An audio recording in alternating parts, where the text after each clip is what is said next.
দোকানদার 20 টাকা আমার একটা ঠান্ডা দিন।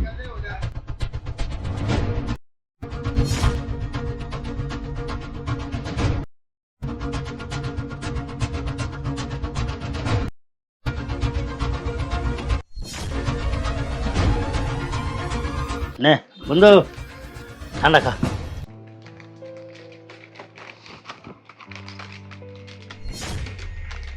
আগে ঠান্ডা খা। কিরে বন্ধু, তুই তোর কাছে টাকা নাই কইলি ঠান্ডা খাইবি, 20 টাকা দিলাম ঠান্ডা আনবার লাগিয়া, সাথে আবার এগুলো কেক নিয়ে এলি, বিস্কুট নিয়ে এলি, টাকা পাইলি কই বুঝলাম না ব্যাপারটা। আর ঠান্ডা তো মানে কেমনে কি করলি বুঝলাম না। নে খা, পরে কইতেছি। কইলি তোর কাছে টাকা নাই, আবার কেক নিয়ে এলি, বিস্কুট নিয়ে এলি, এর তো মনে হয় 50 টাকার মাল আছে, 70 টাকার মাল লইলি। দোকানদারে মক্কেল বানাইছি, এই ঠান্ডা আনবা কইয়া এই দুটো মাইরে দিছি। কি কইলি বন্ধু, মাইরে দিস মানে? আরে বন্ধু তুই দিছ 20 টাকা, আমার লাগছে খিদা, কি করাম এলেগে দুটো মাইরে দিছি। আরে দাঁড়া বন্ধু, তুই এইটা খাস না বন্ধু। বন্ধু তুই যে এই কাজটা করলি এটা কি ভালো করছস? তুই তো চুরি করছস, অন্যায্য করছস, হয়তো বা দুনিয়ায় তোর লাভ হইতেছে, কিন্তু তুই কিন্তু আখিরাতে ঠকে গেলি। মানে মানে কি করলি বুঝলাম না। মানে বন্ধু, তুই যে এই লোকটারা ঠকাইলি, তুই নিজে ঠকলি। হাসরের ময়দানে যখন আল্লাহ তাআলা আমাদের বিচার করবেন, তখন কিন্তু আর্থিক কোনো লেনদেন থাকবে না। তখন এই যে তুই মেরে দিলি না, মানুষটা ক্ষতি করলি না, এই হিসাবটা তোর আমল থেকে কেটে নেওয়া হবে।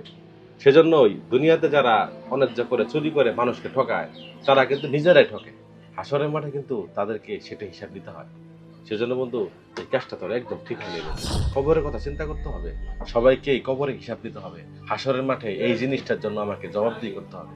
সেজন্য দুনিয়া একটু কষ্ট হলেও হালাল উপার্জন করা দরকার, হালাল ভাবে হালাল রিজিক বক্ষণ করা উচিত। আসলে বন্ধু আমি তো মজার চলে এই কাজটা করছি, আমি এতটা বুঝছি না। সামান্য করে টাকার লোভে আমি এই কাজটা করছি, কাজটা খুব খারাপ করছি। দুনিয়ার কথা চিন্তা করিয়া হাসরকে নষ্ট করা যাবে না। আমাদের আখিরাতে থাকতে হবে কত শত বছর, সেটা কিন্তু হিসাব নাই। সেজন্য চেষ্টা করতে হবে হালাল উপার্জন করা। বন্ধু তুই এক কাজ কর, দোকানে যাইয়া এই যে এখানে যে টাকা আনছো 60 টাকা এখানে আছে, এই টাকাটা তুই দোকানদারকে দিয়ে গা, ঠিক আছে? যা।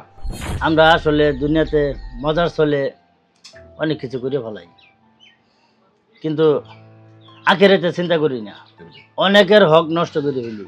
আজকে তুই আমার চোখ কান খুলে দিছস, যাক আজকের পরে থেকে আর এরকম কাজ আমি আর করবো না। আচ্ছা বন্ধু যা, সকলেরই উচিত আখিরাতের কথা চিন্তা করা।